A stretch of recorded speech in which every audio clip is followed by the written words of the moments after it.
still go. I never answer to no, man, I still go.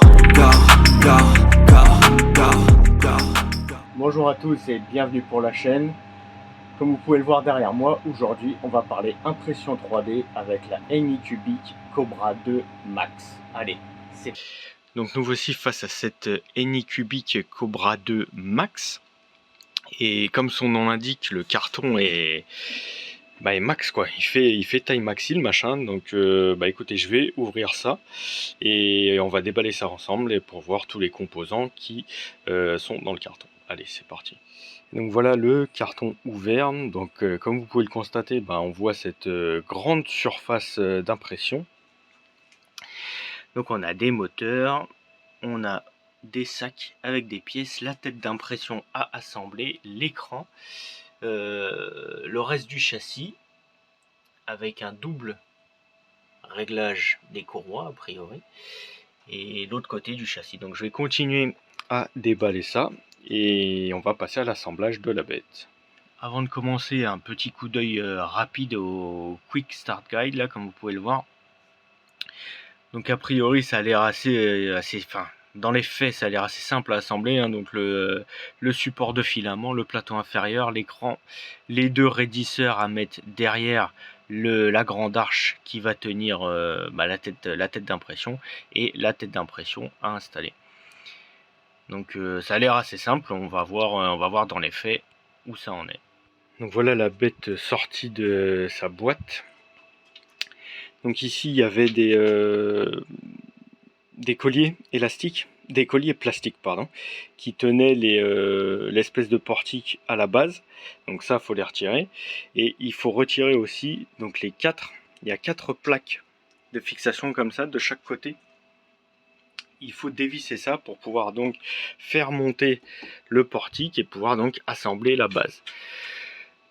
Oui, bon j'avoue c'est complètement le bordel sur l'établi. Moi ça fait plusieurs jours que j'ai la flemme de ranger.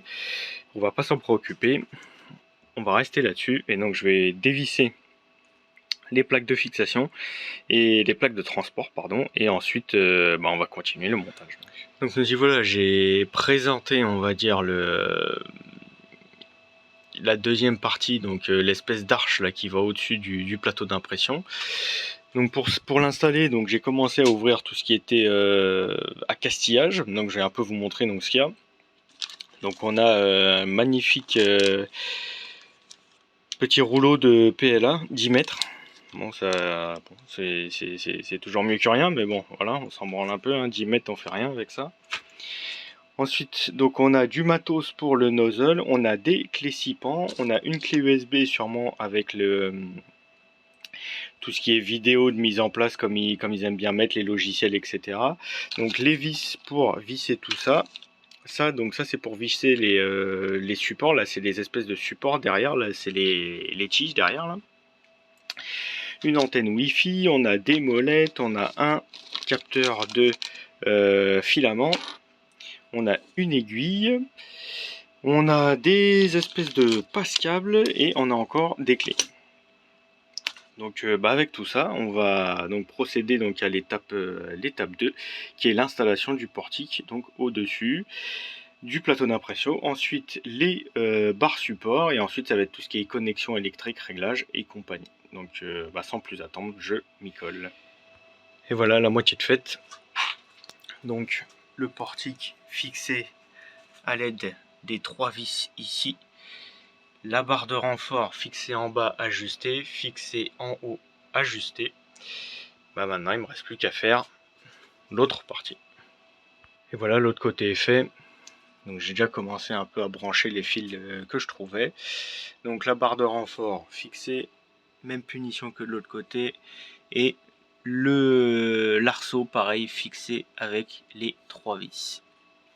Donc maintenant on va s'attaquer à la fixation de la tête d'impression qui est une tête d'impression direct drive, donc ça veut dire que le filament passe directement dans la tête et est poussé et extrudé directement dans la tête et donc ça vient se fixer sur la platine ici. Allez, c'est parti. Et bien nous y voilà, donc la machine est complètement assemblée. On va utiliser l'échantillon qui nous a été fourni pour faire tous les réglages, donc les réglages d'auto-leveling, d'offset sur l'axe Z, etc. Donc ça va nous servir à ça, ce petit échantillon. Donc ça y est, comme vous pouvez le constater, la machine est configurée et je l'ai réglée. Et j'ai déjà imprimé quelques pièces. Les rendus sont vraiment bien. Aussi bien en termes de entre guillemets qualité de finition que de vitesse d'impression. Enfin, c'est un truc de dingue, la vitesse d'impression. La machine que j'avais avant, c'était toujours une Anycubic, mais c'était une Viper. Et pour donner un exemple, hein, une pièce qui mettait 4 jours à s'imprimer avec cette machine, je l'ai imprimée hier soir en 8 heures avec la Cobra 2 Max. Et avec, en plus, qui plus est, une meilleure qualité de finition. Enfin, meilleur rendu de la pièce, quoi. Donc, honnêtement, cette machine, pour les personnes qui en ont le besoin, c'est un très bon investissement. Que ce soit en termes de rendement, de gain de temps, de qualité, et surtout, comme vous pouvez le constater, le plateau de la Viper et le plateau de la Cobra 2 Max, on est entre 2,5 et 3 fois la taille. Donc si vous avez des grosses pièces à faire rapidement, c'est vraiment une très très bonne machine. Donc un peu plus en détail, donc là on a l'antenne Wi-Fi, donc la machine est connectée en réseau, donc avec l'appli Anycubic, vous pouvez contrôler la machine directement via votre smartphone, pardon.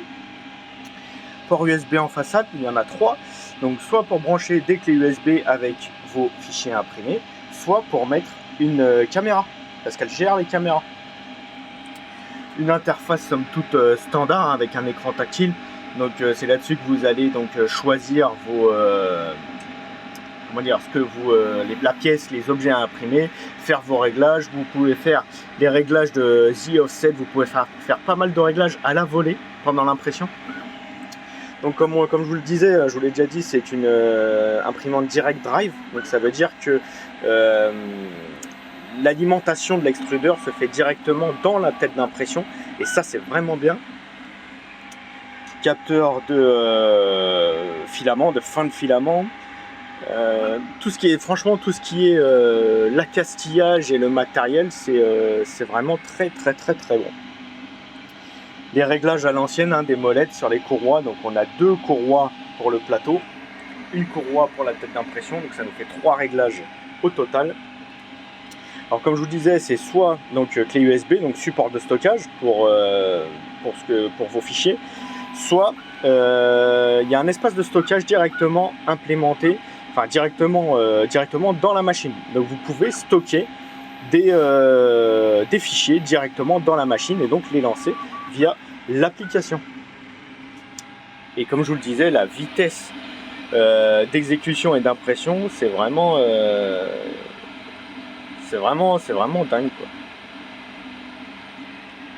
Comparé tout du moins à ce que je connaissais, avec la précédente machine, quoi. Et donc à l'arrière, on a un seul moteur qui drive, donc qui fait fonctionner les 2 courroies. Alors encore une fois, hein, qui dit vitesse d'impression élevée, dit secouage à mort. Honnêtement, si vous n'avez pas un support stable pour la machine, elle va danser la lambada, la machine, quoi. Elle va se balader dans votre logement, quoi. Alors niveau bruyance, on est plus bruyant que la Viper ici. Je pense que c'est vraiment dû à la vitesse d'exécution, parce que forcément la machine elle s'excite, elle bouge beaucoup plus vite, donc tout ce qui est moteur, courroie et tout ça, ça fait plus de bruit. On se retrouve sur les galets, là où les galets, oui, c'est du métal sur du métal. Donc c'est d'après ce qu'ils disent, ça améliore la précision et sûrement la longévité comparé à ce qui se fait auparavant, entre guillemets, où c'est une espèce de roue en delrin qui vient se déplacer dans une gorge. Donc là, métal sur métal. Par contre, du coup, il faut lubrifier. Donc il faut bien penser à mettre de la graisse. Alors il y a de la graisse fournie, mais il faut bien penser donc à mettre de la graisse. Nous voici donc arrivés au terme de cette vidéo. J'espère qu'elle vous aura plu. Un like et un abonnement, ça m'aide vraiment beaucoup. Si vous avez des questions sur cette machine, si vous avez des... peu importe tout ce que vous souhaitez ou pas entendre ou voir, mettez-le dans les commentaires. Si vous avez des questions, mettez-les aussi. Je ferai tout mon possible pour vous répondre le plus vite possible. Et j'espère qu'on va bientôt se retrouver pour une nouvelle vidéo. Et d'ici là, je vous souhaite une très bonne fin de journée. Allez, salut!